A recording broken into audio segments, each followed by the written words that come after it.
Welcome to Enter the Dragonfly, brought to you by Dragonfly Academy of Integrated Defensive Arts, where we will explore every way that somebody could possibly want to kill you and everything you can do to prevent that from happening.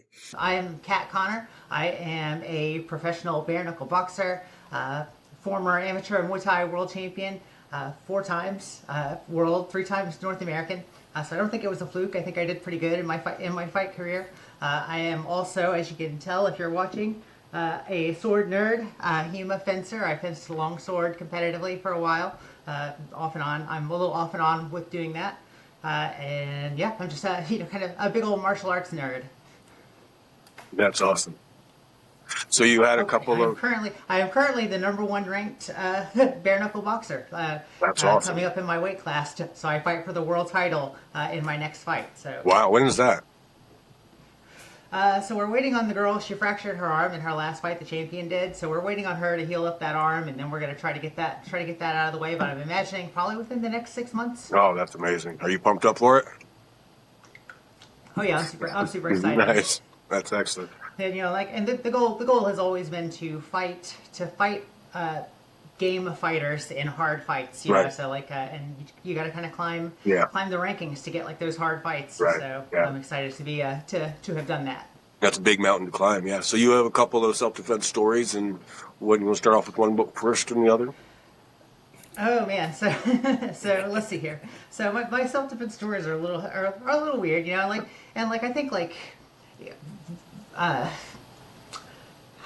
there's a lot of nuance when we get into talking about self-defense, right? You know, because I think especially for women coming up in the world, you kind of wind up with a lot of situations where a lot of your self-defense is just kind of being aware of where you are, how people are acting and kind of being around you.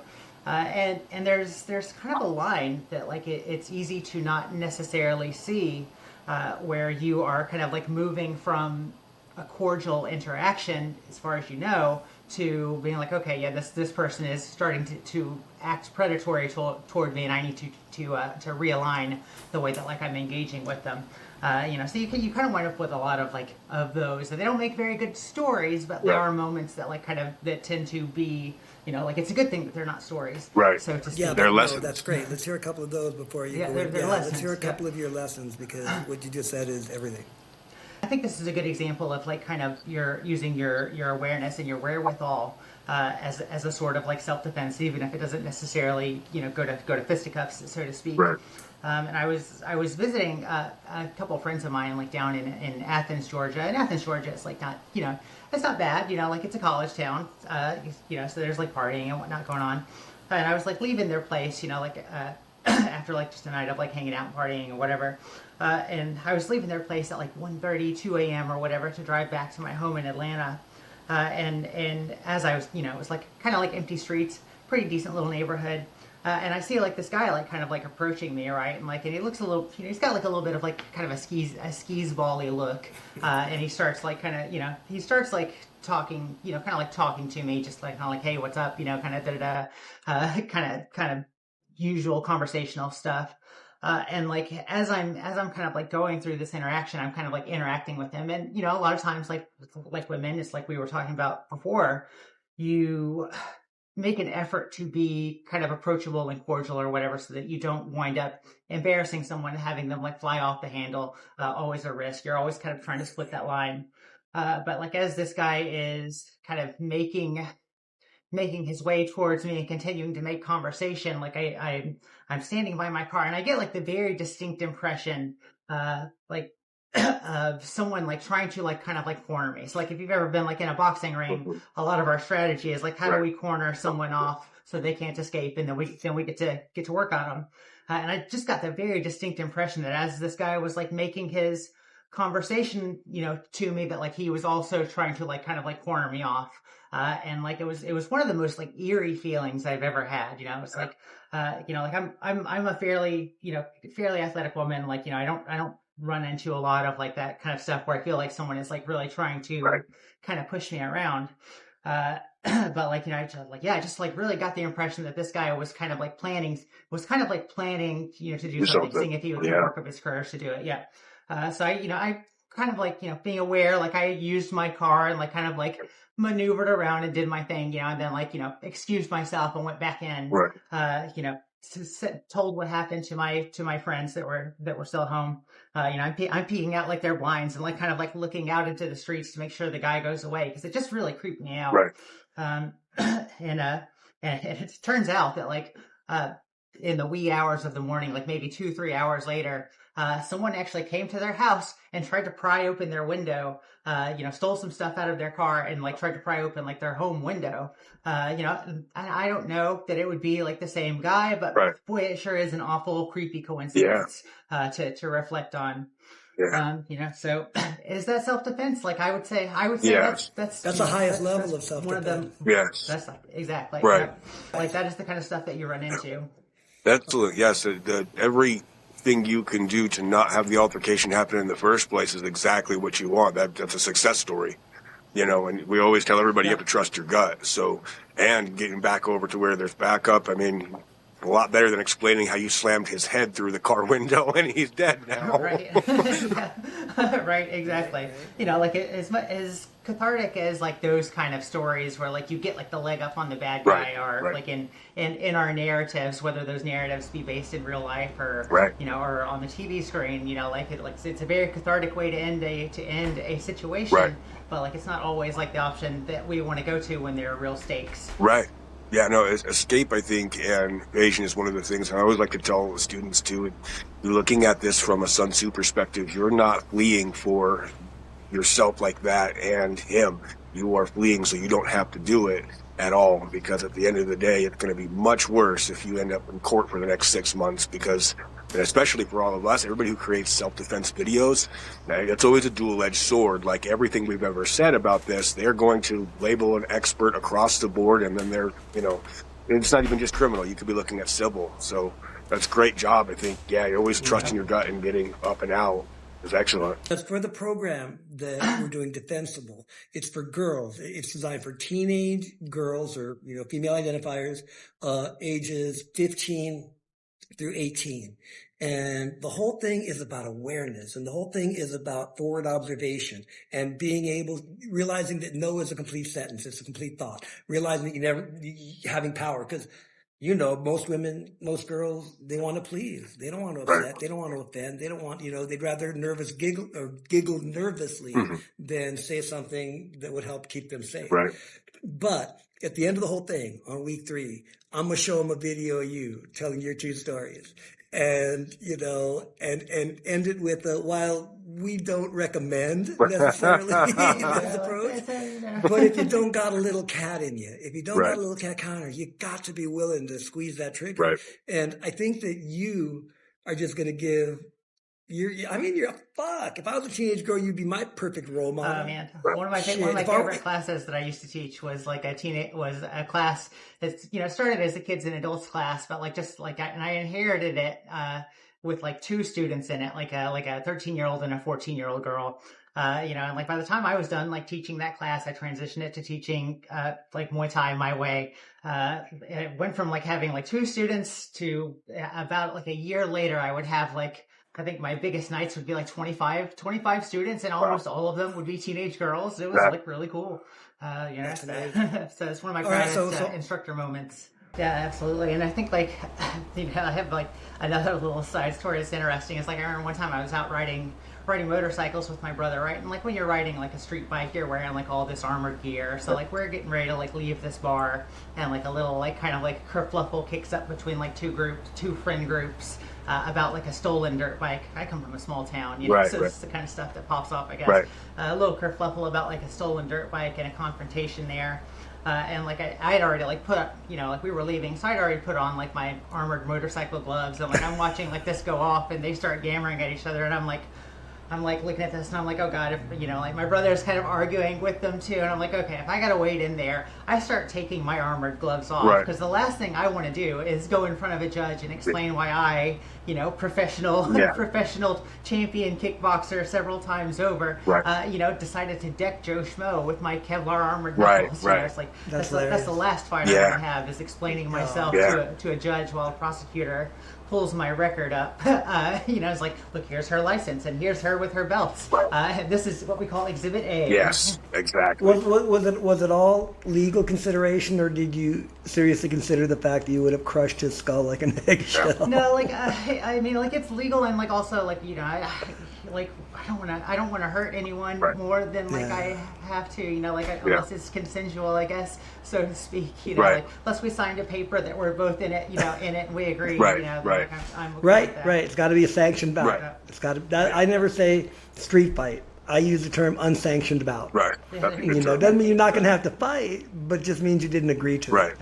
I think too, like I'm sure we've all seen like these videos, like where like you get like the guy, like two guys, yap, bam, one guy gets hit, goes down, catches his head on something, now you have one life that is over or changed forever, and another life that is very definitely changed forever. Right. And that is one of the, that is terrifying to even like think about, So I'm always like, like if I ever feel like heckles are up around me, it's like, okay, well, if I do have to put you out, how do I put you out and also like catch you and let you down like gently like Prince Charming, rather than letting you just sort it out on your way with gravity. That's awesome. I saw a Krav Maga instructor once, American Dredger is a friend. He was talking about that with grabbing the shirt, and that he would strike, but then also hold on to it. So as they're falling down, he gets to guide them and have their head not hit the back. And I was like, that's smart. I like that. Yeah. That's really brilliant, actually. I takes that, but that's a great idea. But it takes a tremendous amount of wherewithal. Yeah. Right, first of all, you have to be sure that you're dominating that particular situation, because when you have one hand tied up, they still got two. Right. So pretty much you have to have removed them from their sensibility prior to that in order to help. Yeah. But yeah, that's right. Why the training is so important though too. Then now that you have that idea, you start practicing that and training that, even with like a hoodie, that's going to be higher likelihood that you could do it. Because you're right, in the moment, I'm not going to have the wherewithal of that. But if we train it, we will. If you're training it ahead of time, we're going to be thinking about that. That could be a possibility there. Yeah, I think training too, part of like what it does is it kind of expands your awareness of what is going on in any given situation, what the person's like body language is like kind of like indicating, there's only so many places a hand can come from. Right. And when you can take in more of those details at a glance, then part of like what you're doing is you're kind of formulating like, what is my higher level strategy to this engagement? And it's the same thing in ring fighting, right? So like when we first start off someone like learning a combat sport, right? It's like, okay, every jab they throw, they got to think about, okay, I do this and I do this. I turn my elbow over, I extend my hand out, I step with it, all that stuff. Right. And that kind of occupies all of like their conscious awareness. Right. Then, they get a little bit more advanced, and now like they can throw their combinations, but like thinking about like, what combination am I going to throw occupies all of that conscious awareness. Right. And as you become a more advanced and seasoned fighter, you take all of that stuff that used to occupy your conscious awareness, and like that just becomes like part of like your muscle memory and the way that you act, because you're trained to act that way. Yep. And now you're putting your conscious awareness on dissecting kind of the strategy of the fight and being able to adapt to what is going on. Right. You don't have to think about the little details anymore. You see that. You see the little stuff, and you think about the big stuff. Right. That's a great point. Yeah, absolutely. So you had a second story as well, and that was let's see here. So, or was it the motorcycle thing? Which one's good? Yeah, because I like that. I like the whole take my gloves off, not for legal and for his face not staying crushed in. That's an excellent story too. Right. No, that was just those are my two bonus stories. I haven't gotten to like the two other ones, right? So, all right. So I will say like, so we'll go to my more amusing stories, right? So we'll do them in order that they happened, right?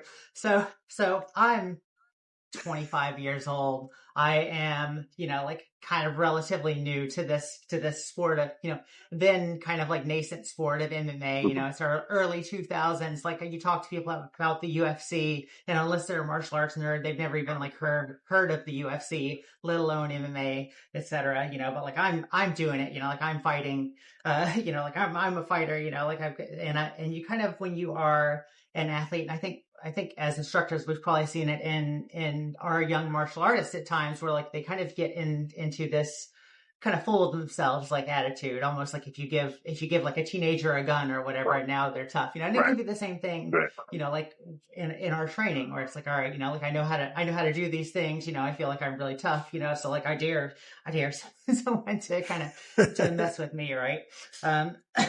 So like. And I kind of like I lived in this attitude for like a little bit, and when you're a ring fighter, you do kind of like live in like this world where like, occasionally you have to straighten each other out, Right. Like occasionally that just happens. Right. But that attitude stays with you all the time because you're just kind of like living in it. But anyways, like I'm going, like I have and at the time I'm a CCW carrier. I mean, I'm from Tennessee. A lot of people are CCW carriers. But I have like my Beretta 92, Nice. big ass gun, right? Like that I carry everywhere. And I'm out doing like some errand with my friend, or maybe we're just like hanging out. I can't remember exactly. And we're like driving along, and like I kind of I'm in an area of town I don't really know, and I kind of wind up in like a turning lane. And it's like, well, I don't really need to turn. I need to be over there. And like I kind of like motion and wave at like the guy next to me and like ask to be like lit over, and like he kind of gives me like this scowl and makes it clear that he's not gonna let me over. I know it was really weird. It's like, oh, what's the big deal? Just let me get over real quick. Right.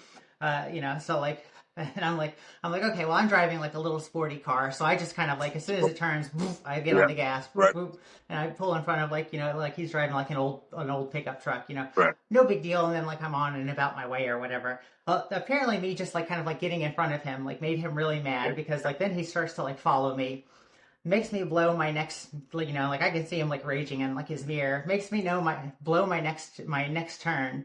So it's like, okay, well now I got to do like a U-E or whatever. So like I go and I pull into like this parking lot.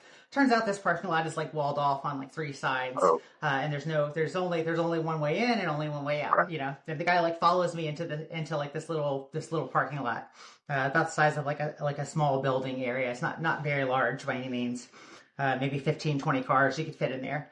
Follows me in, blocks me in as I'm trying to like take it out and go about. I just want to go about my business. Right. Blocks me in, my friend's sitting next to me, so like, I take, it's like I can see him like kind of like getting ready to jump out and like yammer with me or whatever, but like I'm mad that like he's trying to intimidate like 2 girls that he knows nothing about. So like I take my Beretta and I throw it in her lap, and I'm like, here, hold this. and I I jump out and like kind of like the guy like approaches, rolls down his window, and like we kind of start yapping at each other. Don't do this, by the way. This isn't the way to handle these situations. This is the way not to handle these situations. Just to be clear. That's funny. I like that. It's like we kind of like yammer at each other or whatever, and like he kind of like gets in my face, gives me the finger, and starts going off at me. And I tell him, and I give him the finger too, and I'm like, you need to get back in your truck. Or rather, you have 10 seconds to get back in your truck, or I'm going to break your fucking jaw. And he's like, you crazy bitch, I'll call the cops on you. And I was like, by the time they get here, it's already going to be broken. And that's 9, 8, 7. And I start giving him the count. It's the hardest shit I've ever done in my life, is to give this guy the countdown. You just see him as completely baffled that this woman is like going off at him. That's excellent. But he does indeed get, he's like, okay, I didn't sign up for this. Like I wanted to yell at you. I didn't want to be yelled at. Right. Gets back in his truck, drives off. Right. End of encounter. Right. Like you said, that was amazing. Best way to handle it, but I think if there is a good self-defense lesson in here, like it is kind of like being willing to express yourself and to be forceful and to not let someone just kind of like get in your face or whatever, and get in your space without being confronted about it. There's a better one than that. There's a couple of them, but there's a way better one than that. There's a way better one than that is so pertinent to what we talked about in our very first episode. But before that, I'll always say that, cowards are like dogs. They can smell resolve and they can smell fear. Yeah. And so, but that's not, you can't write that shit, but you did. It'll be broken by the time they get here. They won't get here before I break that shit. Yeah. They will be writing a report. 9, 8. Right. I love that. I love that. I can't believe I thought of you it. gave them an ultimatum. It's such an excellent lesson about that with crazy too. Like even crazy doesn't want to fight crazy. So if you go crazy, but I think especially, and I would love for that any young ladies listening, that standing for yourself is most of the time enough for them to go, okay. Because if you do the cower, the little giggle type thing, and they think and they keep on going, but that's solid no. And especially the countdown, that's just epic. But that part Epic. of that resistance, Fucking and then that's championship what he's level looking epic. at. He's looking at, okay, well, I'll have to call the cops because you might actually fuck me up.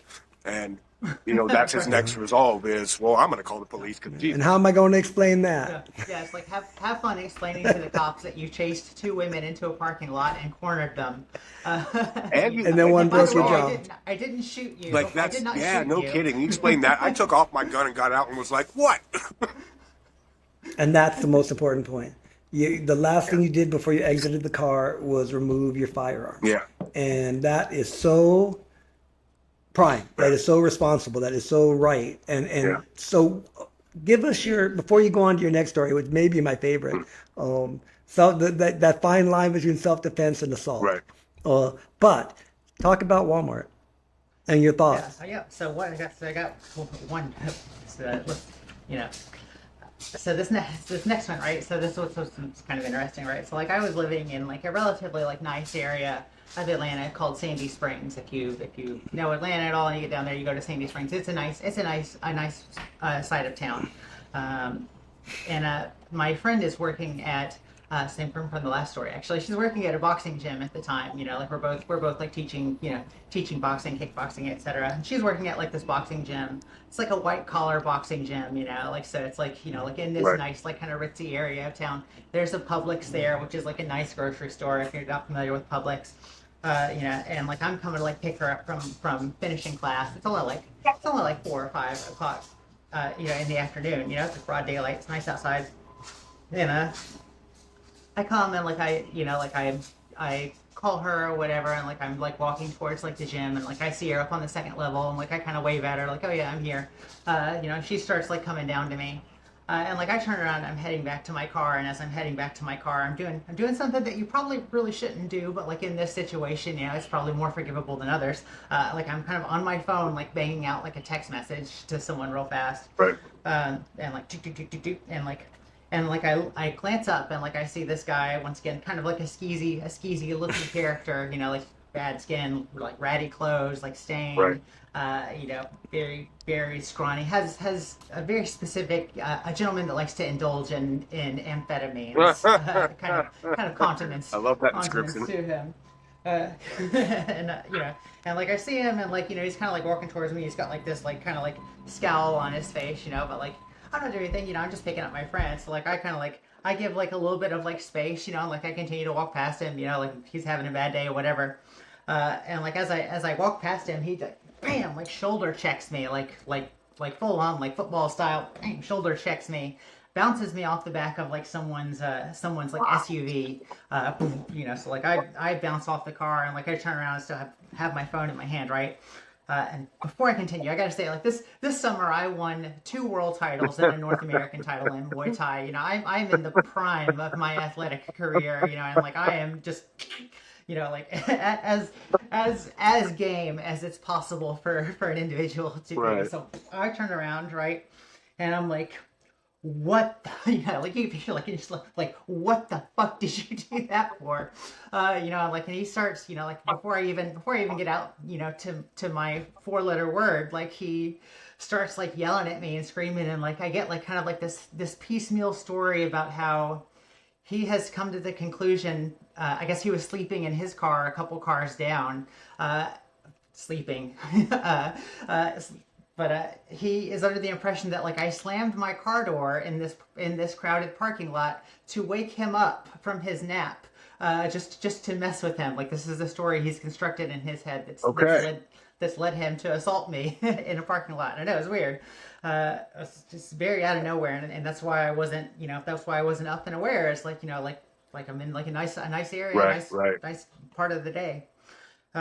So anyways, like he starts kind of going off at me, I go off at him, and like my friend like literally like at this point like she sprints across the parking lot because she sees what's about to happen, and she knows who her friend is. Right. she sees what's about to happen, and she like grabs me around the waist, and she's like, no, he's not worth it, he's not worth it. And like like I would kind of yammer at him a little bit, but then like it's like, all right, she's right. he's not worth it. I'm not, like, especially after like yapping back and forth. Like if you tune someone up, then now it's not self-defense. Now Yeah. you've crossed a boundary because you're not in fear of anything. And like and I know this. So like just like yap, get in my car, and reverse out of my parking space, and like I'm gonna go forward, right, and leave the situation. But as I'm leaving the situation, like you're always gonna get like your last thing in. So like I fly him the bird, and like as I do that, like this sets him off, and he like storms out in front of my car that's now in drive, right, and like slams his hands on my hood and is like, "You fucking bitch, I'll cut your throat," and like starts to come around the front of my car to my driver's side window, which is open, right? So now like it is a little bit more of like a situation, and I can't say that I'm exactly scared because I'm really mostly angry, I guess. But like he starts to go and like, okay, so we didn't tell this part to the police, but like he's coming around to my open side window, just threatening to cut my throat. And like as he's coming, like I put my hand in my door handle right here, and what I'm gonna do is my plan is as he clears the front of my car, I'm going to stomp my accelerator, drive past him, and give him the shoulder check with the door. Like it's like Hollywood shit. I don't know where I come up with this stuff, right? So I'm gonna shoulder check him with the door. But like I guess my car has a little bit better acceleration than I anticipated because like he's not quite around. There's like one leg that is still in front of the car, and like I stomp the gas and I feel, and I'm like, oh shit, and like I look behind me, right, and like the guy, like maybe he's just high on drugs, like that's certainly a reasonable explanation. But like, and I'm only in like a little Honda Civic, right? But like he jumps up, like, in a little he's obviously Honda fine, like he's okay. Like he jumps up, like, and I get out of the parking lot and I get like a minute or two down the road and I call the police and report everything. And the officer comes and interviews us like separately, but I think he can tell like by looking at the guy versus like looking at me, like and kind of I have a reason to be in this parking lot, like nice, right. nice lady like coming to pick up her friend from the gym, and this guy looks like a bit of a sordid character. So nothing like really came of that. But on reflection, it's kind of funny, and like I say this, and this sounds braggadocious. On Like, reflection, I really do mean this part. It's probably one of like the only situations where the guy is lucky that I only hit him with my car instead of hitting him with myself. Oh, that's hilarious. Yeah. But like I said, we don't tell that to the police officer when we do the interview. That's, I mean, you. Did you open with, it was only a Honda? I only hit him with Honda Civic, Only Honda Civic. He's fine. He'll be fine. Walk it off. But yeah, he was fine. Right.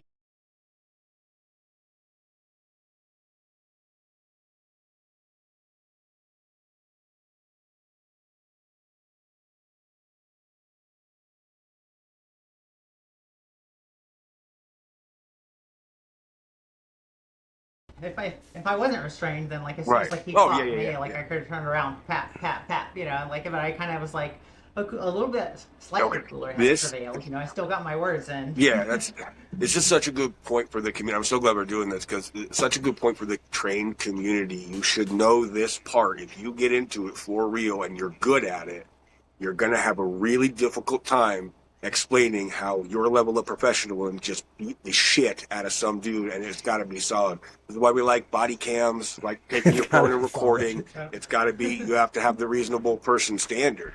Because, and 6 months later, it can be a legal thing, it could be a civil thing, but more importantly, in that moment, they don't know who you are, but they're going to find out. If charges get filed at all, they're going to go looking in discovery, and that's going to end up being a thing, and you don't want to defend that. Yeah. So, but it's probably not going to be a thing in the first place. If they see clear levels of de-escalation, then they're going to be like, okay, and this guy's a dick. Yeah, but they have to. If I like just so I don't sound completely off the rails here, like I feel like one of my biggest kind of like I guess philosophies or whatever is it's like you were saying, it's like these guys, like whether it's like these two stories that like are kind of like some of my funny stories now or other guys, they don't know who I am. They don't know that like this day they just happened to pick on this professional fighter that's been doing martial arts for 30 years. Like they don't know that. Like from their perspective, first guy thought it was appropriate to follow two women into a parking Right. lot, you know, and trap them there, Right. you know, to have his words or whatever with them. And then the second guy, you know, thought that it was appropriate to shoulder check, Right. you know, this, you know, a woman that like he doesn't know, you know, like for an imagined slight. Right. And part of, you know, like part of my life philosophy is like, okay, you know, like you think it's appropriate to do this kind of stuff, you know, like from, you know, you don't know me from any other woman, you know, like so if you're doing this to me, then who else are you thinking that you're going to do this to? Yeah. Well, today you chose wrong. Right. You know, and That's like good. I kind of made it a little bit of a personal project where Right. whenever someone does something like this with me, it's like, okay, you chose wrong today, and I'm Right. going to let you know, That's you know, good. so that hopefully it doesn't happen again. Yeah. No. You kind of fancy yourself an agent of karma. Yeah, a little bit. Yeah, a little bit. A little You bit. certainly A little say that. bit. You're meeting a little bit of karma today, my friend. You know, I mean, like, and maybe it helps. Maybe it keeps these guys from getting into like a worse situation later. It's like, oh, you know, last time I picked on some girl, she hit me with her car. You know, and like he's gonna remember that shit Yeah. for the rest of his life. What do you weigh in at? What's that? What do you weigh in I- at on fight night? I am 5'9", and I am about 155 pounds most of the time walking around. So I'm not. So you- I'm not small by any means. Yeah, but you could always lead with the, I see you mistaken me for the 150-pound woman who can't kick your Yeah. ass. Yeah, right. I'm not her. I think That's severe. it's such a good example, though, too, and I love what you said about that with the disarm, and not because normally I would never say disarm, but you handed it off to a secondary party, which means there's somebody who has your six, but also if the cops come at all, the fact that you did that one thing, they're going to look at you and be like, well, okay, fucking A, yeah, you just got out and kicked his ass. And because most women, they're not professional fighters. They're not, by the way, I love the perfect weapon title because I'm a Kempo guy. But that aspect of that most women probably would have just gone to the gun and been like, get the fuck back. And, you know, That's all you have. right, they're not trained like you, and they're not, you know, badasses. And yeah, they're going to go to the thing that they know is going to stop it. And you went to the thing you knew would be most satisfying. Yeah, you know, like it's like I know where the lines are, you know, Yeah. pretty well with that. But I think this is a thing that is true for all martial artists, right? And I think we see this with police officers, for example. If you ever watch John Correa and his Active Self-Protection channel, a lot of times he'll deal with police body cam videos where the police are going to take a suspect into custody, and you can tell that they don't have the hand-to-hand training. Right. To be able to do that effectively. So what do? They have to go to either their firearm or one of their other tools. And a lot of times these police officers wind up getting themselves in trouble Right. because they went to that firearm right away when they didn't need to. Right. You know, and now they're looking at some sort of civil Right. or criminal charge. Yeah. You know, that can be very serious. You know, but Yeah. if you have these spaces in between where I can go hand to hand, I Right. can go to a less lethal, you know, then I can go, you know, if I have to go all the way to lethal, then I can do it. And I can have these very clear demarcations of where one becomes the other, becomes the other, Right. becomes the Right. other. Then that protects us as practitioners, Yes. let's say. Yeah. And if you don't have that and all you have is the gun, Right. then, you know, a lot of times your adrenaline takes over, the gun comes out, and Right. you know, That's if it comes out, yeah. and there's a chance that it goes off. That's an excellent point. And And then you got to explain I think that. all departments have some version of the use of force continuum, but yeah, you see a lot of that, and it's difficult because you do have to be able to jump to it if you have to jump to it, but also presence and just being there is the first one. And a lot of times that doesn't, because one of the first things I've seen in a lot of places that have good training for it, they'll talk about their voice and just walking up and being very serious and having that presence of, I will put you on the goddamn ground, you better stop now. And sometimes that's enough, but you got to sell it. And, you know, I think you do an excellent job of that and having that presence of, I will kick your ass. Are you fucking kidding me? And I love that.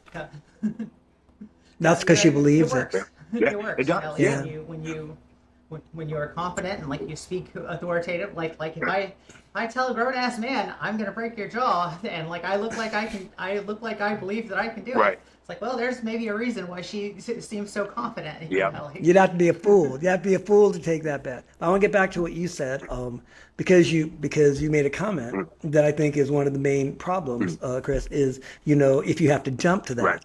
And it's something you say, Kat. My grandpa used to say, if all you have is a hammer, everything Right. looks like a nail. Yeah. You know, but he was not talking about combat. He was talking about other things when people would argue, blah, blah, blah. But Right. if all you have is a hammer, everything's like a nail. Right. And when you said, you may have to jump to that. In my humble opinion, you should never have to jump to that if you've learned serial transition. Sure. If you've learned serial transition, you have so many tools Mhm. between this and Mhm. this, or you should.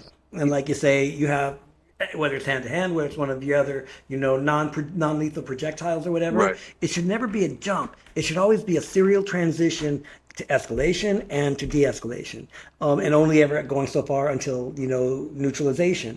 But one of the big tricks, that was a long time ago. You guys are so much better now, man. I remember when I went to a BJJ gym after like 10 years, and they're all like, "Oh, sensei, it's like riding a bike." And I'm like, "That bike's got 35 gears now." It had three. It had three when I learned to ride that freaking bike.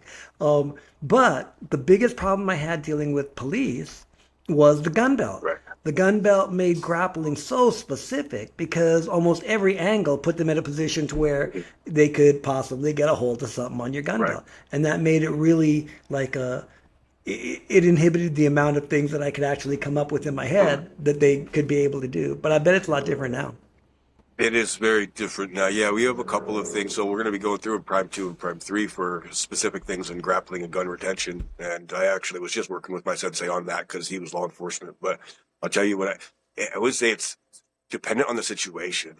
Like, so the cop that had, when he knocked and the lady opened up the door and immediately cut him with the knife, that's what I mean by I would have to jump.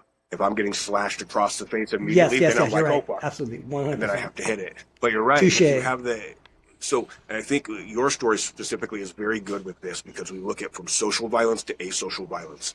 Where are they a predator? Where are they just somebody that needs the presence of back down and it's escalating? And so, yeah, if you can have that, and it's just such a good example of selling it. Like, you have to believe. Yeah.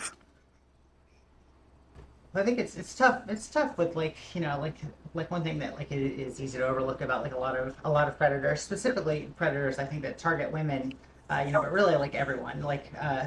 It is that a lot of times they will come to you Right. with a handshake. They're coming to you cordial, like they're just having a conversation, and the whole time that they're having that conversation Yep. with you, it's just like in that first story I shared, they're using that to get like an angle on you and to put Right. you in a position Right. of disadvantage. Yep. And you have to be aware of like like it can be it's a fine line to determine like, okay, like Yeah. is this person just making me uncomfortable because they're kind of like awkward, or is this person making me uncomfortable because they are intentionally acting in a way that's putting me Right. in a position where I'm not going to be able to Yeah. to react as Yeah. effectively as I might otherwise. Right. That's why like I think that's where like kind of like giving yourself space to act and maintaining like that personal bubble Right. is really important. Absolutely. And just being aware of like kind of like what's around you. So like like in my first story, for example, like it's like, okay, well, I can kind of like angle myself around my car a little bit to make it inconvenient. You can't trap me both ways. Right. So it's like choose one. Yeah, that's an excellent point. Yes.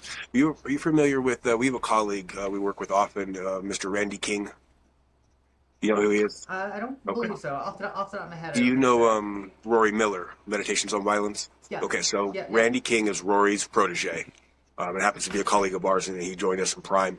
And exactly what you just described is what they call the interview, because predators do the social interview, and I love that. We'll have to put you in contact with him. He's excellent, and he works out everything that's not in the dojo floor.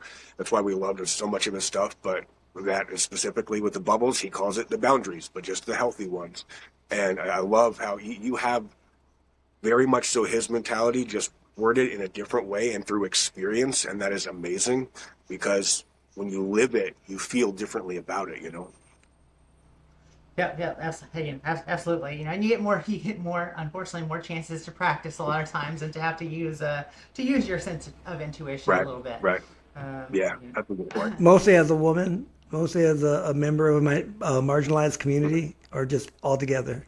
It's definitely, certainly as a female, like you go wind up with a lot of Yeah. gentlemen, we'll call them, that will make you uncomfortable at times, like just kind of like invading your personal space. Right. Like really, they're just kind of being, unself-aware, Mhm. And they don't realize that they're Unself-aware. making you uncomfortable. So like I don't need to go full on like step back, Right. kind of with those guys necessarily. Right. But like a predator is going to do that same thing and kind of like take advantage of like that instinct to be cordial, to be nice, to de-escalate, and, Right. and they'll use that against you if you Yeah. can. So you just got to catch it as quick as you can be aware of it. Right.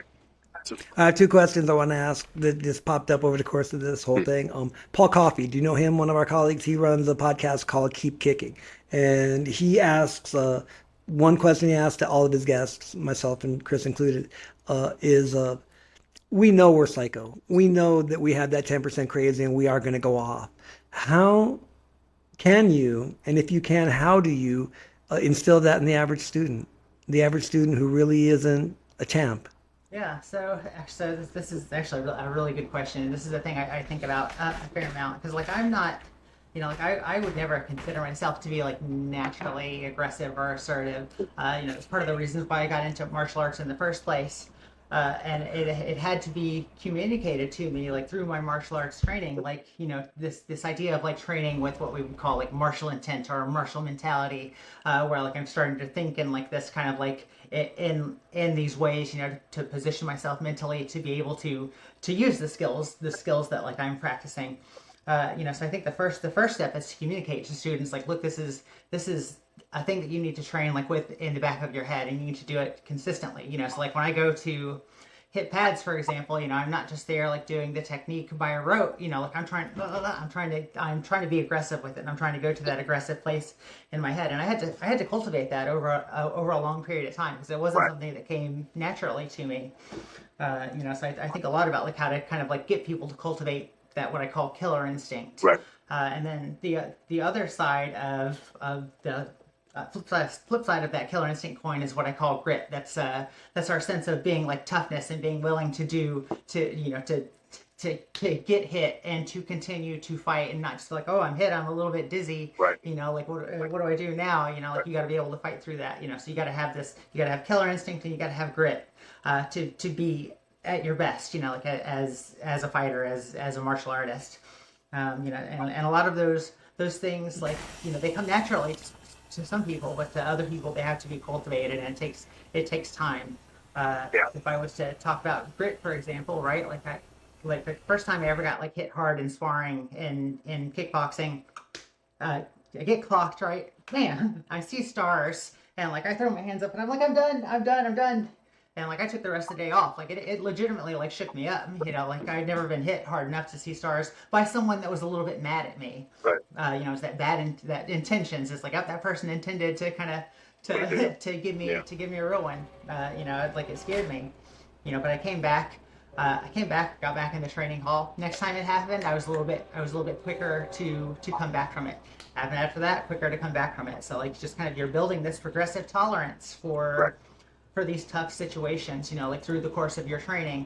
And now like I get hit and like it doesn't even like you can see like I get hit in a fight and like I just kind of like walk it off like it doesn't even faze me. But can you teach somebody how to come back that second time? I mean, because that's cat, man. To me, that's something that you're either born with or you're not.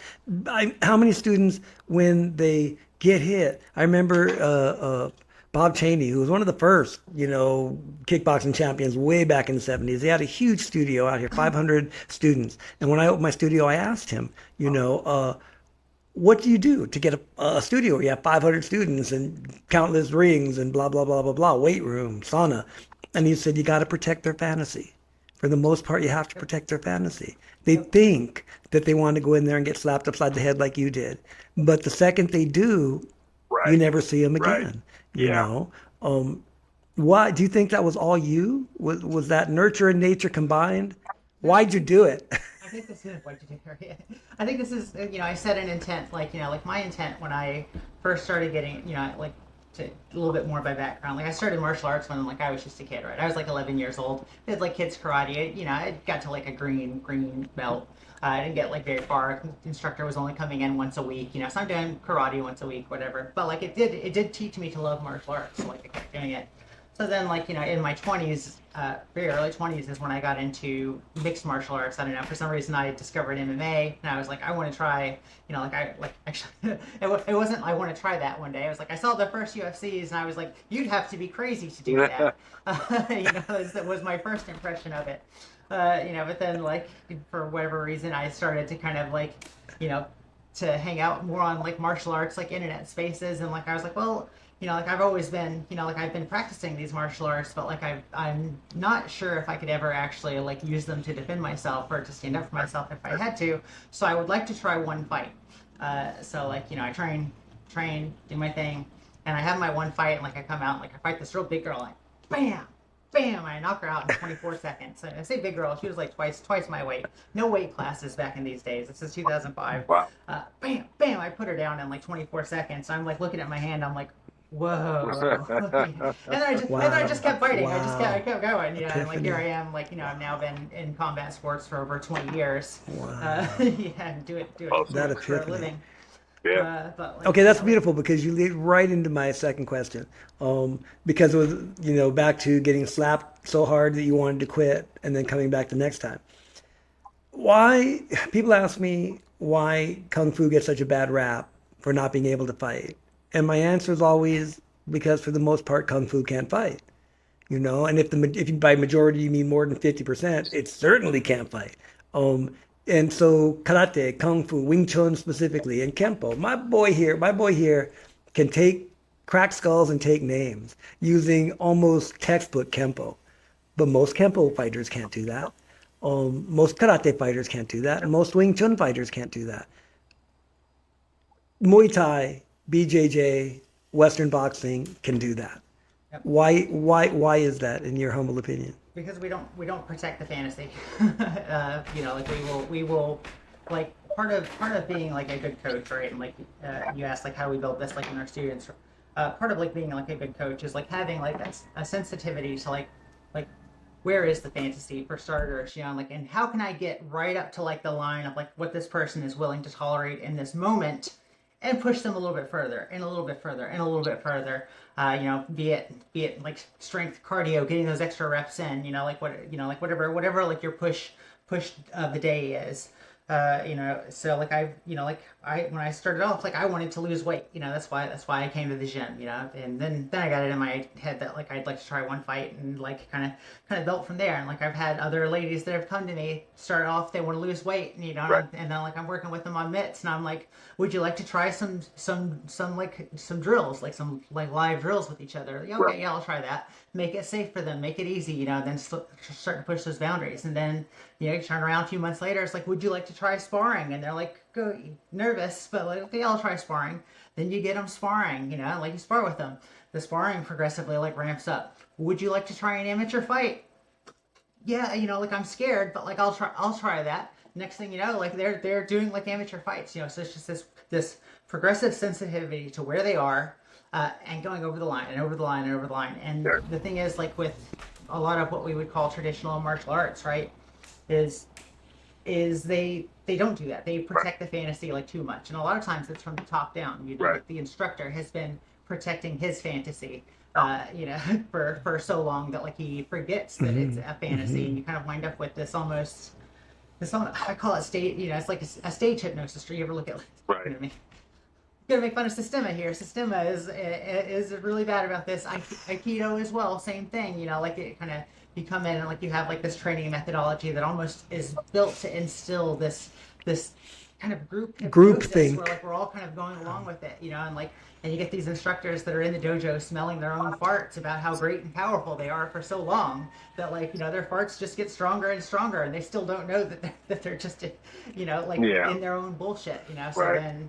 then when those illusions get challenged at all, then they kind of like reject it, and they wind up doubling down. And you can get 15, 20 years into your illusions and never know that like you've been full of shit the whole time if you're not testing yourself. In combat sports, you can't. In combat sports, you will be tested. I get tested in the gym like every day. Like even, like I've been around the world. I've done my thing. I'm a professional athlete. Like if I take a couple months off, to sit on the couch and come back in the gym, then like I'll get tuned up by an amateur fighter a little bit, and like, oh shit, I got to get back on my fitness, get back, and to maintain these skills, because they're perishable skills. Your athleticism is perishable. Your reaction time is perishable. Right. You have to maintain it if you want to keep it. Right. Yeah. It's like I wrote a post yesterday that like ended it with fighting sports are anathema to illusion, and I very much believe that to be the case. Yeah. Those are excellent points across the board. I think what you really hit on there, and so many of them, is the sparring or lack thereof. But I will say, not all martial arts are going there for that. You look at things like Tai Chi and Aikido and things; they're there for the spiritualism. The other sides are wonderful for that. But absolutely, when it comes to the actual physicality of having to defend, if you're not in the ring, and that's the one thing when I went to Muay Thai, I was like, okay, so we're just going to get in here and do this. And all right, now let's go. And that's like they showed you some things, but they were like, no, do it. And they did the same thing in our Kempo class anyway at Yellow Belt. They were like, here, go, spar. And so if you get to that point where, what do they call it now? I don't like the word pressure testing. It's always kind of funny that I always like duress training. But yeah, if you can't do it when you're not letting me do it, then I can't do it, you know? Yeah. And like, I wanted to, like, you know, a couple thoughts, you know, coming to mind here is like, I think if you are aware of what you're training, I think martial arts is kind of specifically traditional martial arts has kind of like done themselves a disservice, where like what a lot of times what they are actually teaching is this cultural tradition, this like this, you know, kind of like hand-me-down series of like exercises in a way that like things were done in the past. And I'm all about it. Look, I'm a historical sword nerd. You know, like I like fencing. I like to fence with a long sword. I'm never going to use the long sword in reality. You know, like, and I know that going in when I'm doing it. You know, but like you know, a lot of traditional martial arts kind of will exist in this cultural context of a time, this training context of a time and a place. You know, and they won't adapt to it. You know, and like, and if they would communicate that we are doing this as a sense of cultural tradition, a spiritual connection, and embodied practice, la la la la. You know, then like that would be one thing. But like if they're saying we're teaching you how to defend yourself, we're going to teach you how to like pluck out like their eyes with snake style, you know, and like the monkey steals the peach, you know, that kind of stuff. And they're selling it as one thing, but they're giving you another, you know. So and that's a big part of like the disconnect. Right. That said, another thing that like I've kind of come to terms with is like when I first got into combat sports, right? It's like I wanted the real fighting. That's why I did MMA. It's like I wanted to do the real thing that I could find, and I felt like that was like kind of like the order of the day because it had the hard sparring, etc. And like as I've stayed deep in it, right, and like I've kind of realized like how rare it is that I ever actually need to go hands on with someone in a defensive context. You know, like I want to give grace to the fact that a lot of times the best martial art for self-defense is the one that you are so in love with that it keeps you in the dojo 5 and 6 nights a week, and you're not out on the streets, you know, running amok, hanging out with your stupid friends in stupid places at stupid times, doing stupid things. You know, it's like I'm in the gym 5 nights a week. Why would I be out getting into a fight at a bar? You know, Exactly. You know, and that could be Tai Chi, that could be sport taekwondo, that could be anything. So I want to allow some room for that. You know? But we have to be honest about what it is that we're giving people when we're giving it to them. Right. Very, very well said. That was just, I can't tell you how many times I've given that speech, and that was very, very well said. Thank you. So she's the champ. Okay, talk about firearms for a little bit. Both you guys, give us a few minutes about your thoughts. I mean, obviously you carried, and you would if you could. Except now you're here in our neck of the woods, in California. Yeah, no, I just carry these guns, but you know, these are enough a lot of times. I'm scared of those. They are enough. So like you know, like I come from the rural South, you know, from Tennessee, and then you know then Georgia. You know, so I grew up around like firearms, you know, like hunting, that kind of stuff. And like it's just kind of like it's a bit of like a cultural thing that like you know like you're around guns, you have guns, you know, and like there's a little bit of like a badge, you know, like having your gun on you in gun culture. But like you know like I kind of like I guess you know as I got older, you know, like kind of like following like my martial interests, so I was like you know looking for that real martial art, right? Like well, what's more real than like learning like how to shoot, you know, and like how to use like you know the modern weapons of the day, like you know like in their context. You know, so that got me kind of like interested in like what you know we would colloquially call black rifles, you know, like AR-15s, that kind of thing, you know, like an you know, defensive pistol, you know, like I said, I carried a Beretta 92, which is a very impractical gun to carry, but oh boy, like it does. Why'd you choose that? Just out of macho? Were you compensating, champ? It holds a lot of 9mm rounds. Is why I wanted the big gun. And it was just. What's your first thought on that, instructor? On what was the model number? Her carrying the Barrett, the It's a model. 92 FS. Okay. So, excellent brand. Military's been using that brand for a very long time. The 17 round capacity? Yep, with a +2 base bait. Oh, okay. So, yeah, that's. Did you plan on missing a lot?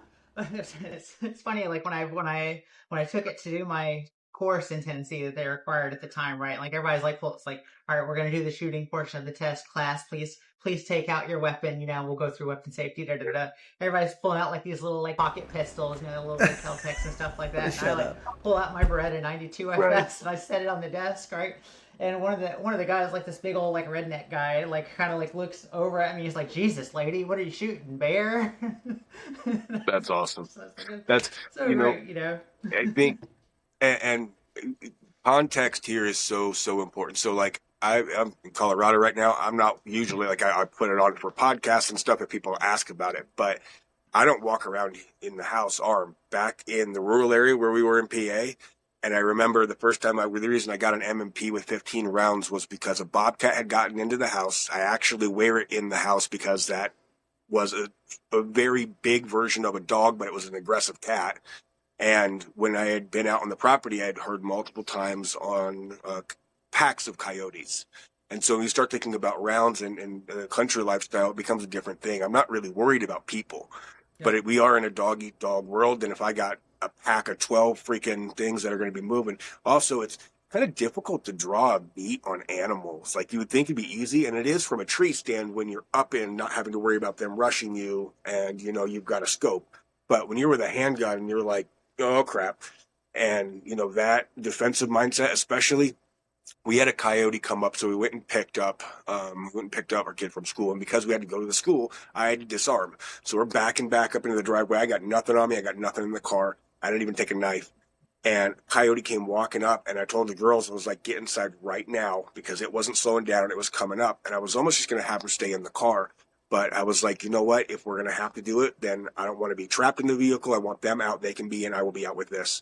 So Chloe and I took up into the house, and I immediately got out and I walked up to it. And I always give the cops a really hard time if they ever shoot the dog, because they'll live through being punted. I don't know why that's a thing. I hate that you'd shoot the dog mentality. It's just my personal thing of, I don't think I need to. I think he's not going to really like or stay in my general vicinity when it's a field goal, but he'll live through a field goal. I don't want to kill the dog. Even with the coyote, I looked at that and I was like, okay, if I have to, I'm going to kick this thing hard. But it had no fear in its eyes. It was just hungry. And it walked up, and we kind of just stood off. And then I just didn't, disrupt eye contact with it. I kept backing up. But I had to go close distance first so that it wouldn't go look at the girls going inside, and it would just stay focused on me. And then I disengaged. Didn't have any issue because I went and engaged. But when in rural areas, a lot of times our problems are not the same as in the city. Like the time I had to, on the guy in Pittsburgh where I had to show it, that was a whole different thing. I wouldn't have needed 15 rounds there. But if I've got a pack of coyotes and I start kicking the crap out of one and the rest of the pack comes up, I got a problem. I'm going to need more than just a couple rounds. Yeah. Fighting like two dogs, like play fighting my two cattle dogs. One goes high, one goes low. Right, It's right. Like, I can't imagine, like if they were serious. Well, animals are good at this too. So there's this thing called the double back. That when I got the knife pulled on me, the guy did the double back. He walked past me, doubled back around, and flanked me. Animals do that.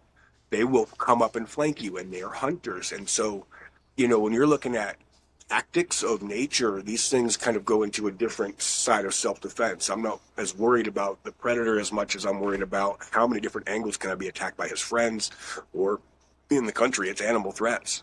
Yeah, absolutely. See, the first thought that came to my mind was, I would doubt my ability to punt the dog. And I never want to kill a dog, Right. man. That's got to be bad karma. But if someone's trying to eat me, if this wild mangy shit's trying to eat me, especially if it's a pack, the expression, kill the rooster to warn the monkeys.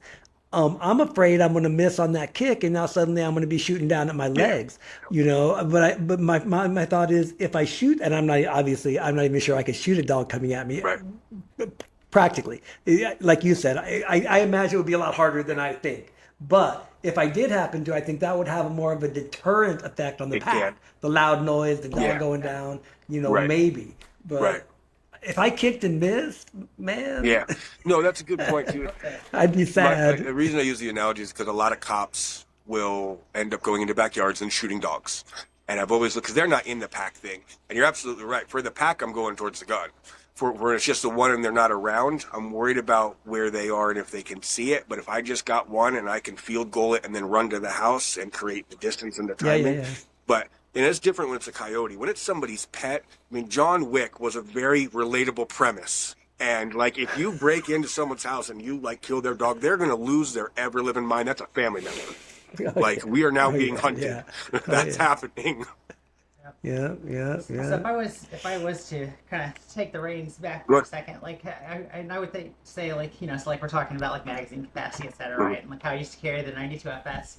Well, at the time, I was like 20. I was 21 years old. I didn't have like a lot of money. I had enough. I had enough to be interested in shooting and to go to the range. Yeah. But like when I was picking my firearm, like I picked one. It's like, all right, it's probably going to be like if I use it, it's most likely going to be at my house, So like I want something that is ideal for home defense, and it's less ideal to carry, but like I'm only affording like one gun, Right. so a lot of times like you're kind of splitting it, like you don't get to pick like your ideal option Right. necessarily. Right. All the time, so like if Yeah. splitting the difference, it's like, all right, I'll go with the bigger gun that can do every job, Right. Yeah. even if it's a little clunky. And I carried it daily for 5-6 years. Nice. So like I did a lot. I feel like a lot of the barriers that people run into when they, our cultural message is buy a gun for self-defense. You got to defend yourself. Just buy a gun. Right.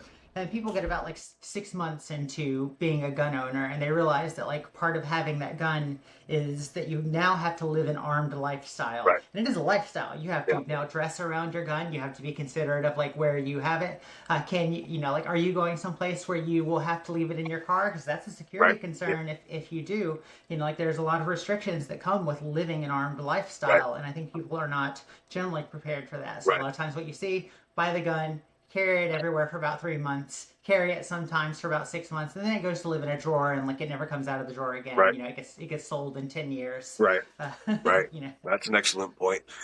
So Michael and I were talking previously. You had a point on the magazines and having a magazine ban. I liked it because initially, and I didn't hear the point from you specifically, but we were talking about that with capacity in rifles. And one of the things I do think that's kind of helpful for the bad guy situation is if they've got less capacity, they're going to have to reload quicker, and they're probably not training, which means it's probably going to slow them. And I had to think about that for a minute because I was like, that wouldn't slow me down for a second. And then I thought, I'm not going to go do those things. This asshole is going to probably not be sitting there spending an hour and a half every day training it. So he actually is going to have a gap there.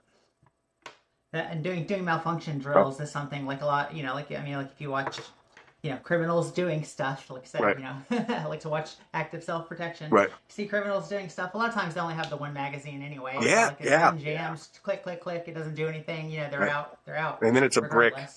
Yeah. Yep. Exactly. That's funny.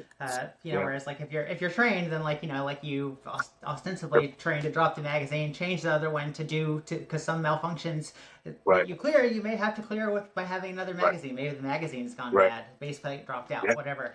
100 options there. But, Yeah, a lot of things, everything from stovepipe to double feeds. And I like, he was talking about this with some of the training that you were doing in secondary. So one of the things I like, and I don't know if this is what you meant by secondary, but I carry a wrapped tourniquet and trauma shears with my pack just because I have an assumption that if I had to go here, there's a good chance he has the same ability, which means I could be hit. So trauma gel, sucking wound patches, and it's just a little medical pack, but it's not something that you see common as much, and everybody thinks the gun is just the answer, and then that's it. And I'm always worried Right. about I'm being ambushed. I didn't know I was in a fight till I was hit, and then if this arm's out of the fight, I have to do special types of reach across reloads. And Right. if I don't have that tourniquet on me and I can't rat it off in about a half a second, I have a whole different set of problems and maybe 2 minutes to Yeah. live through this. So what kind of secondary training do you like to do? So one of my favorite like gun experiences I've had, right, is I did like modeling, firearms modeling for a while. So I've gotten to shoot all kinds of like cool ass machine Oh, that's guns. cool. There's a bunch of cool cool pictures of me, like with silenced or suppressed M60s, I should say. Yeah. Different machine guns, that kind of stuff. So I've had a lot of cool firearms experiences. But one of my favorite was like I got invited just from being known as a martial artist to do like a week long like SWAT training camp where we had like a SWAT captain and like all of his officers like trained me and some other like martial arts folks from like this martial arts online space Right. to kind of come out and do like tactical shooting and like fire like clearance drills, rifle pistol transitions, how to clear rooms like as a team, that kind of stuff. And it was more police specific because they want to take that course and market it to officers. Right. And we did force on force training with it. We had like the shock knives. Like it was a total immersion thing that we did like a week long in this abandoned meat packing plant in like Virginia or West Virginia. So it was so cool. So like he covered a lot of like stuff like on transitioning like from one weapon to another weapon. Like when do you want to try and get this weapon back in the fight versus a lot of times if you're an officer, you have your primary, you'll try to keep that in the fight, but if you can't, sometimes you go to your secondary, shooting offhanded. How do I shoot, from each shoulder so I can go around the corner and that kind of stuff. Right. And I think that's where a lot of like your force on force training kind of comes in. Like, that stuff is like really excellent. And there is a martial art that lives there that is quite intoxicating if you get into it. There is a martial art that lives there. Yeah. That's another thing people miss about guns is that there is a martial art associated with it that you can get into. It's great. It's so good. It's absolutely 100%. Now, there is so much out in that. We were talking about this with another colleague of ours, Brian Kanata, and we always praise his home defense plan for the home invasion of grabbing the 12 gauge, getting back to the back room and locking the door so that the asshole wants to take your TV, takes your TV, you don't have to kill him. It's just, you give the barricade, you give the fatal funnel, but I think one of the things I loved about it also is that because we have no intel, I don't know if it's one person or six people, and it is a huge, huge problem. I think a lot of the armed community misses is all about the intel, because we have so many people have this fantasy of, well, if they come in here, I'm going to just shoot them all. And I can't think of anything more horrifying than bullets flying both ways around my kids. Like, that is a nightmare scenario for me. What would you do? So the reason it came up, I asked, are you more of a strong point person or are you more of a clear the house person? Because it can vary. I think probably trying to do like a one person clear of your house is a mistake. Right. So I think hole up, and I believe, depending on like what state you're in, like, some states I know have like a duty to retreat anyway. So you can't be any more retreated than hold up in your bedroom with the door locked. That's true. That's true. That's a good point. Like trying to clear like a space by yourself, like you have like a lot of blind spots. It's like you said, there could be like two, three. Like you see these big gang break-ins where like 5 or 6 guys will rush into a room, and all of them will have guns. I've seen videos where like a homeowner with an AR has given all 6 guys what for. Right. But I've also seen videos of where a brave citizen tried to stop a mass shooting and followed like one shooter in like I think it was a Walmart or something. Is following like one shooter and looks like he's gonna get the beat on him, but he didn't know that the shooter had like an accomplice with him. They just kind of came up behind him. Put one round in him, and like they went about their business, and that citizen's life ended right there. Right. So like it's tempting to play hero, I understand why that's a big part of our cultural consciousness, but it doesn't always work out like that. Exactly. Every tactical instructor I've ever heard has said that exact thing. One person can't clear. That's a team activity and hands on the shoulder squeeze. It's not a thing. But the reason I like to ask it, and one of the things we do with the podcast there, is because of the situations where if the front door is not directly where you would need it to be able to grab the kids and pull them back, it might be a situation where they're on one side and you have to go address it because you can't get everybody back in. And that's why that secondary training there is extremely important, because I also have the backstop and beyond issue. And it's one of the weird things about it. And we talk about this in martial arts, we like to think of it with feigns and fakes. We like to think of it in traps and setting somebody up. And one of my things that we did with my family, and we have specific code words that are addressed to the bad guy, but there are codes for them to act. And I always tell them, I need you, unless I specifically give you the word to come to me, I need you to get up off at the angle. And I love this because so Michael and I were in Pittsburgh the first night, and there was a guy that came up to me and just walked right up to me. And he came up and he put his hands right up on my suit. I'm wearing this 3-piece suit, and I just kind of underhooked and grabbed. And nobody said a word. Michael and Angie immediately went off to this flank, and Jim went off to this flank, and I could see them. And Jim's a martial artist, and Angie trains with me. And so all of a sudden I wasn't worried about it. And one of the reasons we do that is that if I'm the target and he's shooting and they're behind me, I got a problem. If they're flanked, I don't have a problem. So they're not taking out everybody. Right. But it was so cool because it was like the intuitive thing. Everybody just kind of, boom. And they were immediately on my peripheral vision. And we never rehearsed that. We didn't do anything. And I also kind of felt sorry for him because I was like, man, if you do end up kicking my ass, you can see what's going to happen to you from these 3 people. At one point, and he was giving you a military pat down. It was a real sarcastic thing because you were dressed like such a dapper Dan that night. But I moved around directly behind because I really got the impression that Chris was going to headbutt this dude. If anything, if he'd moved at all any different, and now that's going to be behind to catch him so that he didn't bash his skull on the ground when he went down. But fortunately, it was. He had a tattoo that said Marines, and what he did is he just took down and he did that. As soon as I felt that, I was like, okay, that's a dress blue thing. And, but it's weird when you have somebody come up and put their hands on you because it's not, in the asocial to social violence, it's not like immediately, appropriate for me to grab him and then, go bam, because he didn't really do anything. He just kind of touched and personal bubble, but also it happened that quick. And I was like, okay, I just undergrabbed his arms. But I love that because I could see everybody. And you didn't feel that what she talks about, that sketch vibe from him. Sometimes I tell this story because it's happened in the same day. I took my dad to a doctor's appointment, and then I stopped at 7-Eleven to get a lotto ticket. And there was a very sketch-looking young man there, and he asked me, he said, "Excuse me, sir, do you think that you could have spiders in your stomach?" And I was like, "I'm not a spider expert, but, unless you eat them, probably not." And I just and I went to the counter to get my ticket, and he started to approach me, and I just put my hand, I said, "Oh, boss, social distancing and all that. Stand your ground." And he just stood there. I was really nervous. I was cautious in that moment because that sumbitch would have cut my stomach open to get those spiders out to help me, to save my life. I saw that kind of crazy out of him. Later that afternoon, I'm taking a walk, and there's a dude sitting on a rock cussing the shit out of me, telling me he's going to kill me, he's going to cut me, I wasn't afraid at all of this crazy guy because I know that if I'd made one step toward him, he'd have started whimpering and shaking. You could just see it in him. He was just a psycho crazy person screaming obscenities at everybody that walked by. That first kid could have been a serious problem, by the nature of his crazy. But and that's the nature of your crazy. The one thing I was going to say earlier, Kat, is I think I don't know if you're a good enough actor to convince a court of law that you were afraid in that circumstance. That's a reasonable. That's why I like to put myself,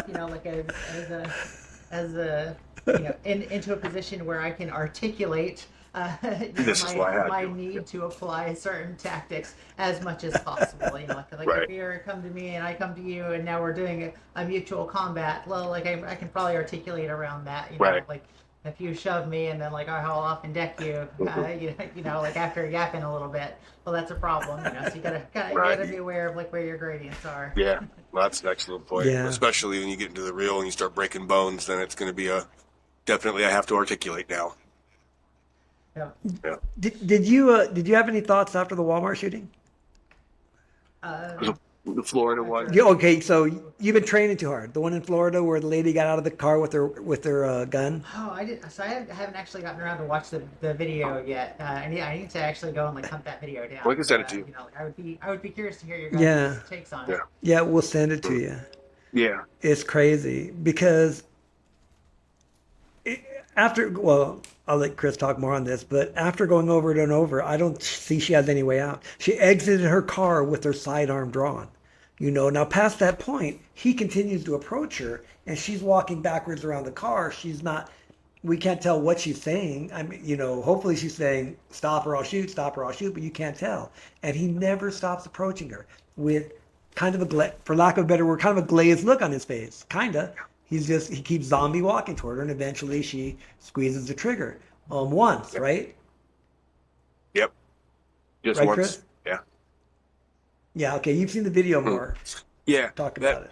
So this is going to be a hard one for the prosecutors, and why we did our first episode on it, because they both got out the car, and initially it was said that he boxed her in, but he didn't. What actually happened in the second video that emerges, he boxed her out. So she was behind him trying to get to a spot, and they were basically trying to get in there at the same time. And what he did is he just parked in a way that she couldn't really get in without getting like extremely close.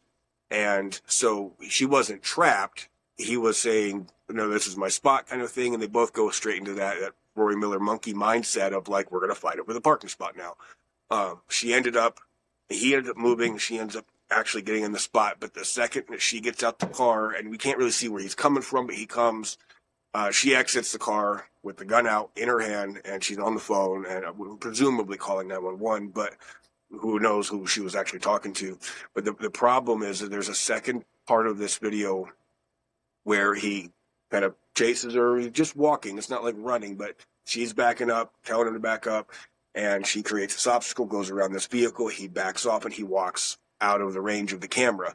So he disengages, but doesn't get back in his car, and she doesn't get back in hers. And then he comes back and does it again. And she keeps backing up and backing up. And so it happened a second time, and that's when she ended up shooting. So it's, I think, really good on the, she ends up creating space and distance and obstacles, and that's going to look good. Also, they both had repetitive opportunities to get back in the vehicle. Like minutes worth of times that they could have just opened the door and got in. And that was, I think, the hard part about it. And it's Florida, so it's a stand your ground state. But it's also, and the media, one of the things I think we're talking about this, one of the things I like with the podcast is media has agendas, no matter what, on one side or the other. And so they start talking about, well, he was an Army veteran. And we were like, yeah, he was an Army veteran that was approaching a woman aggressively and shouldn't have been fucking doing that. And how does the Army veteran part matter? And a lot of people are saying, well, he's trained, so he should have known better. Well, yeah, he should have known better. But also, he's still the asshole who is approaching a woman aggressively and not, backing off. So I think ultimately she is justified in it, but it's going to be a difficult one, I think, for prosecutors to say, because it's one of the things they can absolutely ask. It was happening so slow with just walking and yelling. They both could have gotten back in the car. And that's kind of what we said on our first one is back in the vehicle. Just end it. And they didn't. Right. What's against stealing from active self-protection? John Correa always says your ego is not your amigo. Like. Yeah, what's Michael's saying on that? It was a second axiom. Oh yeah. An insult has never started a fight, but an ego often has. Yeah. Yep. Yeah. But that's exactly right. Who said that your ego is not your amigo? That's John Correa. He does the active self-protection channel.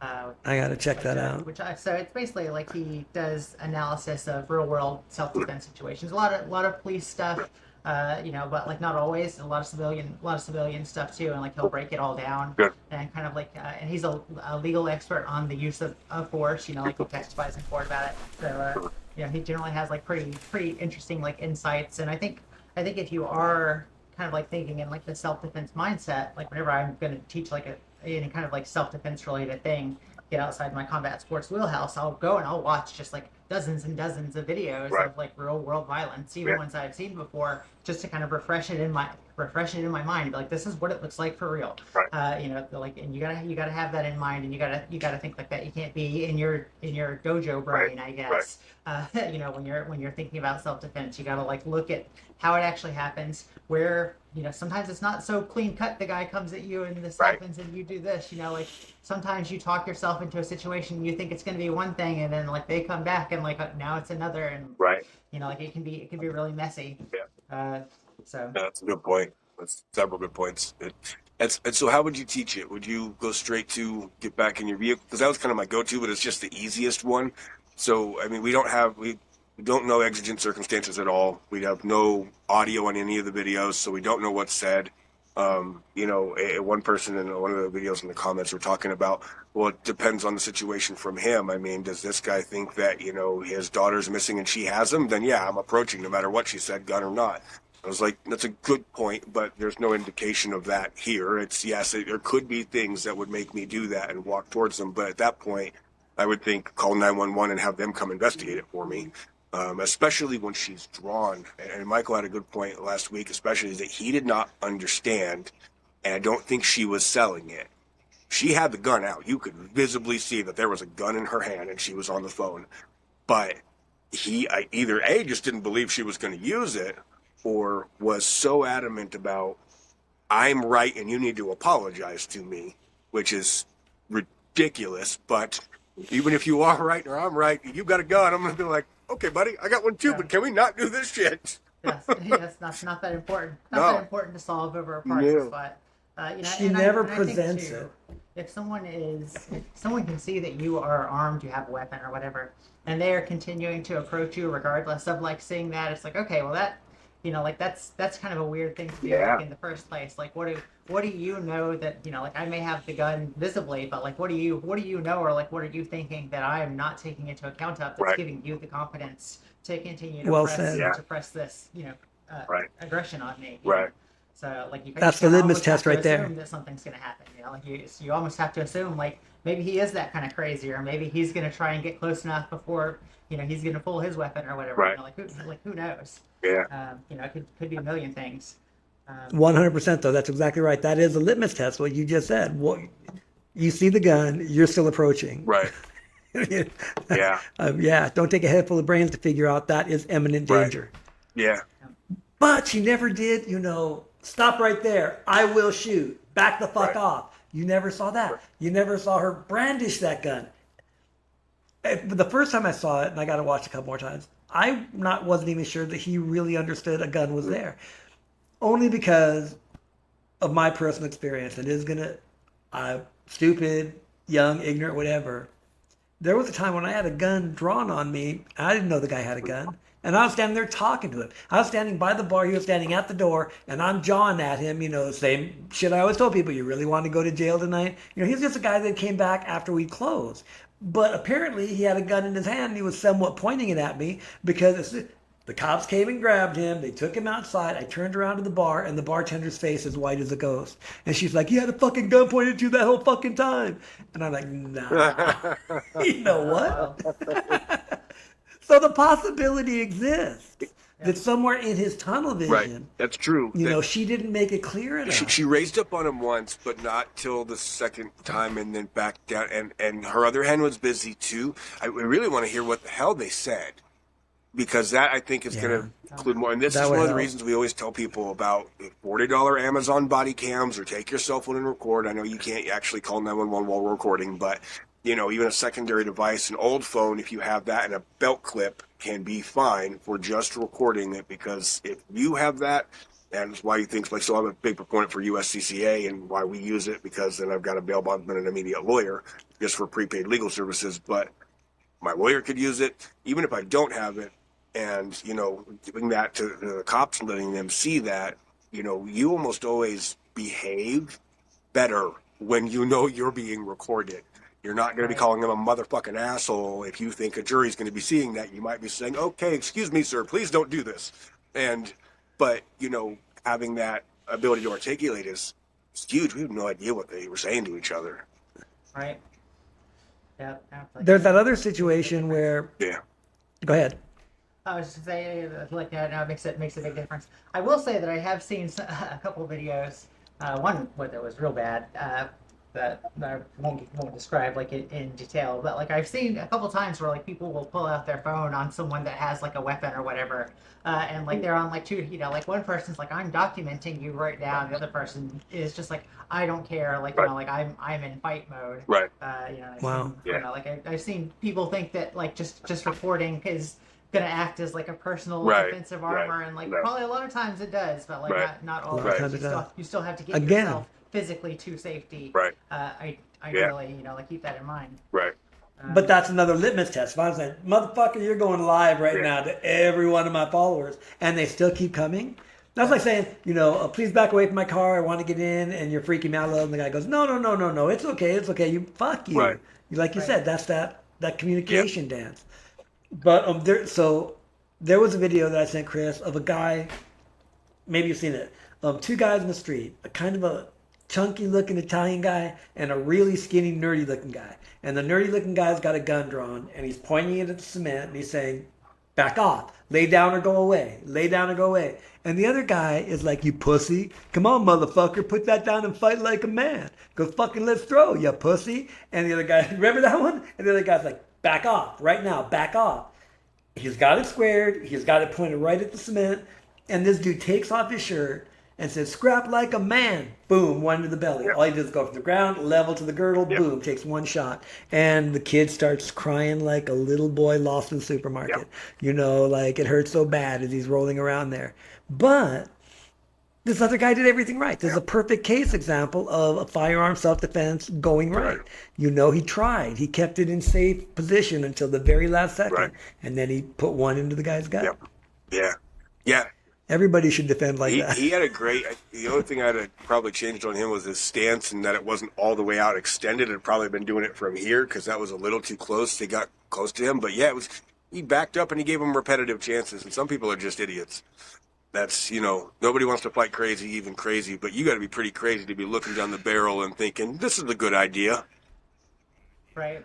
Yeah, put it down, you punk. People get into like their you know, kind of like their monkey mind. Right. I think is a phrase that one of you guys threw around just a second ago. People get into like their monkey mind, you know, and like they don't, you know, like you stop thinking rationally. Right. I think that's where like your training like should kick in and kind of protect you from your irrational thinking to some degree. Yeah, absolutely. Well, that's an excellent point. There's a lot of these across the board, you know, with this, and I think the more that we can, and it's one of the reasons we want to do podcasts like this and talk with people like you on this, on, you know, people who are experts in their fields and how, you know, you kind of approach these things when you teach, especially, you know, most instructors will talk about this with de-escalate, but also then when it's time, no hesitation, no reservation, violence of action, and hit it. And I love your stories with that because those are pretty good examples of, okay, I'm going to back off until God, get out of my way. And then, you know. It's not always, you know, I'm not going to say I always did the right thing, you know. You did the I will. thing, though, and then you learn from it, and that's just it. When we get to have those experiences, I always tell students sometimes learning what not to do is also learning what to do is just as important, and experience can be one of the best teachers, you know. You know, like it was a 25-year-old woman that was doing those things back then. You know, like that was a long time ago. I'm like I said, I'm about to turn 44. You know, it's like yes, I learned my lesson. You know, now like you know, like people road rage on me. It's, you know, whatever. Like, you know, like people like you know they get mad at me. It's like I don't care. I drive the speed limit. I use my blinker almost a little too much. And, you know, I'm like I get over like I drive like a grandmother. You know, like I don't want any excuses. My wife occasionally will kind of like get a little, you know, like if she feels like someone's breaking the rules of the road, you know, then like she'll give them the finger wag or whatever. And, you know, sometimes it'll kind of go a little back and forth, you know, as they wag at each other. And I'm just like, please don't get me in a fight right now. I don't want to be in a fight right now. But if you get us in a fight, then I'm going to have to solve it. And I don't want to explain it. What's your wife's name? Marina. And she was a Marine, actually. Nice. Her name? Yeah, that's right. You said that. She wasn't Marine. That's awesome. Yeah, the peacocking is something that's across the board, and it's amazing how much of that and posturing happens, but also people who are serious are just going to go there anyway, and the people who are just posturing are just going to back down. So I think that presence you talked about is huge, and just being willing to and convincing. If you can sell that I will do this to you, then a lot of times that's enough for people to be like, okay, you are crazy, I don't want any. Right. Now, if you gotta go there, then you know, like it does work. You know, like you just gotta kind of be aware of like when it's happening. Right. Okay, if you want to give one last thought to women out there that are thinking about, or anybody that's thinking about starting a combat sport or martial art, what do you want to say to them?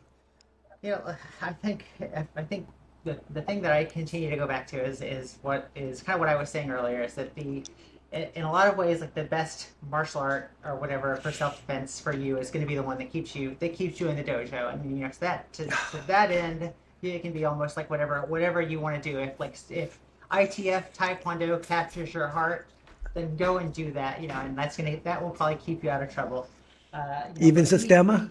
be aware. Like I would stay away. I would stay away from the cult, from the stage hypnotist cult, ideally. But like I guess fair play. You got me there. But I would say what it really comes down to is like be aware of like what you're getting into. Like just like as long as you know that like this is what you're buying, then like it's fine. And if you're trying to buy something that is going to work like defensively or whatever, then like be aware of like what that training is going to look like. And it all comes down to kind of like the methodology. A lot of times martial artists will get caught up on like techniques. I see this a lot of times. Wing Chun guys love to do this. Well, they'll take like a picture from some UFC fight where like something is happening with the hands and it kind of looks like this technique that old master so and so passed down, blah blah blah. And it's like okay, yes, like in a bubble, like maybe that technical application is there, but like that UFC fighter has a cohesive methodology for being able to put it into practice, Right. And your methodology is crap. Right. So That's what we need to talk about next time. Yeah, Cohesive methodology. That's what we need to talk about next time. Yeah, because you're right on, spot on with that. We have a colleague who I respect a lot, but he does a lot of that. He will take cherry pick from fights and go, that's from Kata so and so. That's one guy from so and so. Yes and no. What methodology do you have to support it? It's like all the 100%. I agree. All the techniques, like I'll do stuff like when I'm working on my heavy bag, that's like, oh, this is like right out of like a kung fu form, Right. And then like I'll feel it, and like I can see, I see the similarity, and I see the principle, Right. But like I can apply it because I have a methodology for applying Right. it, and like they don't, like Yeah. they only think they can. Excellent point. I always like to say techniques are good, tactics are better, and violence of action wins. So as long as you're willing to put the violence of action in and you go with the tactic, you can use any technique you want to. What's going to work is what's going to work. But yeah. I think if I was to suggest a thing for us to talk on in the future, maybe when we revisit this, it's probably talking about like methodology, talking about building this killer instinct, this willingness to engage. Because like I said, I had to train specifically to do that. And the same with toughness, grit, the ability to like take a hit and to be willing to be hit and to be like, oh, it didn't kill me. I'm actually still in the fight. I'm actually good. Like that is part of like your willingness to be able to apply the things that you're learning is when you know that they're backed up by your methodology and your will to put them into practice. Right.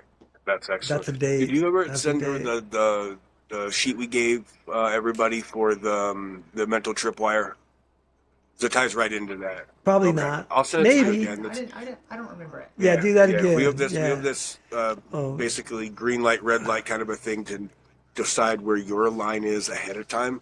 And it doesn't tell you what to do. It says these are your options. So when someone does any one thing, you can decide what's legally, morally, ethically best for you in your life and your area. And when you just mentioning that, it just reminded me of it because that mental tripwire, when it's time to go, is going to look a little bit different for each person. But if you've decided ahead of time, you can jump to it or you can back off and you know what you need to do to keep your own self-preservation. Smart. Where are you looking to fight next? So I think they're gonna put me for my next one probably in Miami. So I'll get to fight the hometown hero, which is I love to fight the hometown hero actually because like they all come out and they all scream. Oh my yeah. name, and then like like I get to. You love to break their heart. Yeah, it's just so fun to beat up the hometown hero. I hate to say it, but like it's the simple things that give me joy. That's awesome. And let me know when camp wraps up. I wanna be there. I'll hold your tiger balm. I'll wash your hand wraps. So I'll keep like if I won't have wraps, I'll just have the bandages and tape is all we get. It's bare knuckle. I know, it's crazy. It's quite exciting, I will say. That's awesome. We didn't even get to talk about like palm strikes versus like fists and all that stuff because I wanted to do bare knuckle combat to get insights into the nature of like fighting without like having the hand wraps and the gloves. And, like, okay. So we'll peel that apart again sometime in the future. My epistemology says that heel palms are inferior to fists for many reasons, ranging from the psychology to the physiology. How do you feel about that? Yep, use your fist. It's longer, and the psychological effect of like getting, now that I've been hit with the bare fist many times, and I feel how quickly it opens up a cut, and how quickly the swelling starts. Like there is like, you get hit with a bare fist, you get cut, you feel that cut open, even if it's just a tiny cut. But it kind of gives you almost like this instinctual level sense of like desperation. Right. It feels like crap. You're I just got leaking cut. now. This is a problem. Right. So there's a psychological element to Yeah. that I think that you're not going to get if you're just like home healing someone. Being a Muay Thai person, I know you'll appreciate this. We have a saying about this, and I wouldn't go either because knees and elbows end fights. And when you can, and it's not sanctioned, if you can, then they're night. They don't let you use knees and elbows in the bare knuckle. It's just hitting the. That's why it's called bare That's knuckle. hard. Fisticuffs. There's a Queensbury rule. So there's a new rule set that is it's not bare knuckle, but like it's like 4 or 6 ounce, like almost MMA style gloves, and they're doing just punches, so you can punch elbow, you can do your spinning back fist, your hammer fist. It's called dirty boxing. Okay. So they're starting, and you can. And the other thing about bare knuckle is that we can hold and hit, Oh, good. which you can't do in traditional boxing. Yeah, you can do a little bit of dirty boxing there So in you can do BKB. your Yeah. dirty boxing in there. So there's different metas that come into play when you're approaching these like different rule sets. And what Tex Cobb said to me once, even in boxing, you can throw an elbow or two. You can get away. It's like what can I get away with before the Right. referee says they're going to take Right. it? Exactly. The referee's like, next one I'm taking a point off. And it's like, all right, now that's a problem. Right. Until they say that, Right. a lot is on the table. Right. Especially in Right. Muay Thai. Muay Thai, you can get away with a lot of stuff before the referee will say, don't do that. Right. You're going to Marmar to do some leftway, man. Watch your head. Watch your head, queen princess. Yeah, that's the plan. How the hell do you train that shit? On Bob? I don't know. I've never done left way before, so I'm gonna. Well. I'll go. But one of my friends went and did a little left way recently, so kind of has like the lay of the land. So we're gonna try and do like a traincation, do some Muay Lao in Cambodia, go do left way in Myanmar. Awesome. I know, huh? Right? God. I envy that. We're gonna we want to Budo bum it up. That rocks so I'm hard. gonna have to borrow that rocks so hard. But you traincation. deserve I it. love that. Traincation. Traincation. That's what you're going on, a traincation. Yeah. Probably even tax deductible because it is your profession. That's true. Exactly. That's true. All right, gentlemen. Well, this was a lot of fun. We have to do it again. No, sometime. do it again soon. I love you. We'll do it again soon, man. You look amazing. Keep your hands up, your chin down, and your ass off the canvas. That's right. You're right. See you later. Mwah. Nice.